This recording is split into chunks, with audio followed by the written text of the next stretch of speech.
VHS is back, baby, with VHS 99 with 5 more tales of brutality, mayhem, and insanity. But are they any good? Time to find out.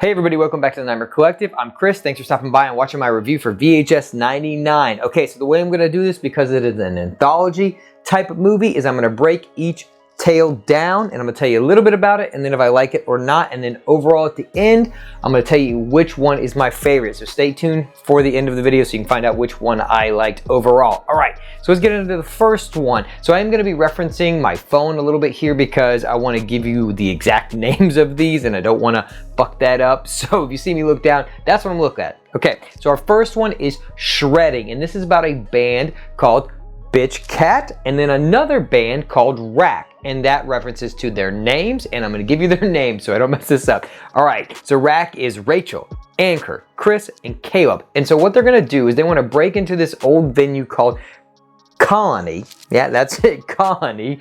And they want to film a video in the old place where Bitch Cat died, where they got trampled by all their own fans, where a fire broke out and basically they got trampled to death. So they break into this place and insanity ensues. So we start off with our insanity and mayhem, and this one's pretty cool. It's not my favorite, but overall I thought it was a decent way to start this out.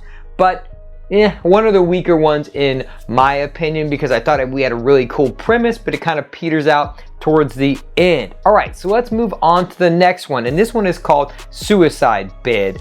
And this is about a girl named Lily. Yeah, so her name is Lily and she is suicide bidding for a sorority. If you don't know what that is, that means she is only picking one. She's making her video and going like, this is the only shit. If I don't get into this, then I'm not getting in at all and I'm going to be an outcast for an entire year, which is exactly what her friend tells her in this. So she makes her video. They call her and they're like, hey, so what we're gonna do for a little hazing and a ritual is we're gonna pitch you into a coffin for 48 hours. No, I think it's actually 24 hours. Yeah, 24 or 48 hours, you know, a day or two. You're in a coffin. What does it matter? You can't breathe, you can't move.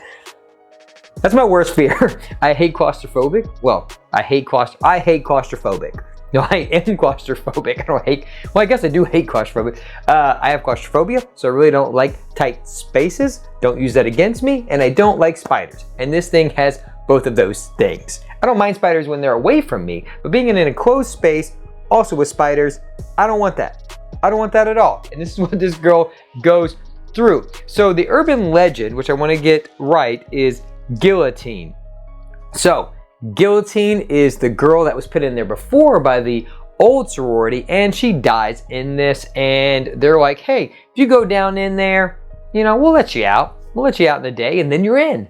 And of course, that doesn't happen, but I'm going to leave that up for them to show you. So let's move on to the next one, which is Ozzy's Dungeon. So this is very reminiscent of like a Legend of the Hidden Temple, any of those like 90s Nickelodeon game shows that you had, and I like this one a lot. This is where it kind of picks up for me. I thought the last two were okay, and I think the endings were like where they were the strongest, but I didn't think the premises were great overall. But this one is definitely where it picks up for me, and so this is a girl, and let me see if it tells her name. It doesn't. I don't remember her name. It's irrelevant really to the story. But anyway, there's a girl who's on this game show and there's another little kid that's also there, and they have to go through kind of that obstacle course in 60 seconds so they can get a wish from Ozzy's dungeon. So she almost makes it through, but at the last minute as she's coming out of this little thing, ooh, the little boy like pushes her and she snaps her whole fucking leg. It's gnarly. She snaps that and she can't finish, and man, you can see her mother is like visibly upset in this thing. She's like trying to push through the audience to get through, and her son and her husband are holding her back. And what happens next, I did not expect. This is where I started to be like, okay, this is cool. I really liked this one as a kid who grew up. I was a teenager in the 90s, but I really liked this a lot because I'm like, man, that would be cool to be on that show. And I did live in Florida for a little bit of time, so I did get to go to some of those like little Nickelodeon taping things when they did that stuff. And I got some of the ooze. Doesn't taste that great. You know, they're just like, it's like that Bob's Burgers episode where Gene just eats that shit like candy. I don't recommend that. It's not good. But let's continue on. This one was great for me. I really liked this premise, and it gets super dark at the end, and like the end of this tale is one of my favorite things. And I actually am going to be starting a podcast at some point that's kind of revolving around this topic and many others that are adjacent to it. So look forward to that in the next coming months as I am preparing that. But I really like this one overall. We're getting stronger and stronger as we're going along. So let's get into the next one. This was called The Gawkers. And so up until this point, I haven't mentioned this. So the ones before, I haven't seen 94. So I'm going to be honest. So the only reference point I have is the original one. That's the only one I've seen. And so that one has those like interstitial stuff, and it has the overarching narrative. This doesn't have this. This has like this kid playing with like army men throughout, and it's pretty funny, and you know, I like it. And this is where that picks up, and we kind of see what's going on, and it's like a little kid, his brother like takes his camera, and then we go right into the story, which is like, okay, that's cool. It's not this overarching thing, but it does meld into the rest of like all the tales, at least one of them. So this is called The Gawkers. And so this is about a group of friends, and they have this attractive woman that lives across from them, and she's washing her car. They're like filming her at the pool, and they really want to like obviously see some things, you know what I'm talking about. And so they keep filming her a bunch of times, and then eventually the main character's little brother is going out, and he's like roller skating. She takes him inside, and then they find out that they want him to help her with a webcam. So after this, of course, he hooks it up, they start watching, and then after that, insanity does ensue.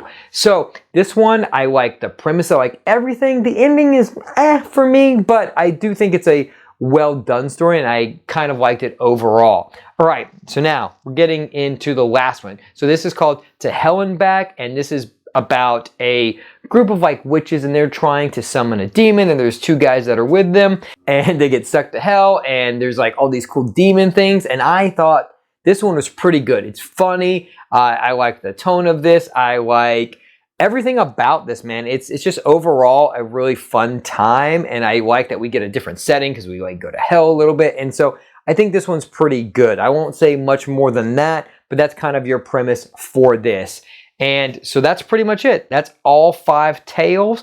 I like them overall. I think this is pretty strong. Like I said, I've heard that VHS 94 is pretty strong, at least critically. I know all these, like, it's like wildly all over the place, so I'm definitely gonna have to like watch these. I haven't seen VHS 2 or 94. I know there's one in the middle, like Viral maybe? I'll put it on the screen, but I think it's Viral. But I need to go back and watch these. So what's your favorite one? While we're here, what's your favorite VHS? What's your favorite entry in the series? Let me know down below. And then I might start doing reviews on these and checking these out, and maybe revisit the original one. So maybe I'll start there or work my way backwards. I don't know. I'll figure it out. But so look forward to those maybe in the next coming weeks. I may jump into these since I enjoyed this one so much, and check out those other installments of the series. So the time is now. Which one was my favorite overall? It's not going to be a surprise once I tell you. Overall, To Hell and Back, the final one, is my favorite one. This was written and directed by Joseph and Vanessa Winters, who did Deadstream a couple weeks ago. So I'm going to link that review up below and check that out. I highly recommend that movie. I love that movie. It's up in my top 5 for the year. I really like it. It came out of nowhere. It was unexpected, and I just had a great time with that movie. I thought it was funny. I thought the horror was great, and I really like Joseph Winter. Yeah, Joseph Winter. That's his name. I think that's what I said. I don't know. Joseph Winter a lot. And so he is like on my radar now. Anything he does, I'm in for. I like his acting, and I like his direction, and I think he's just really funny, and I think he blends comedic stuff and horror really well, as we saw in Deadstream. So overall, that's my favorite one. Also, now that we're here, you let me know what your favorite one was also. So what's your favorite entry in the series? And then also, what was your favorite entry in this movie? So it's pretty much all I got. Like I said, I really enjoyed this. It was fun. I'm going to go back and kind of revisit those now, having seen this one.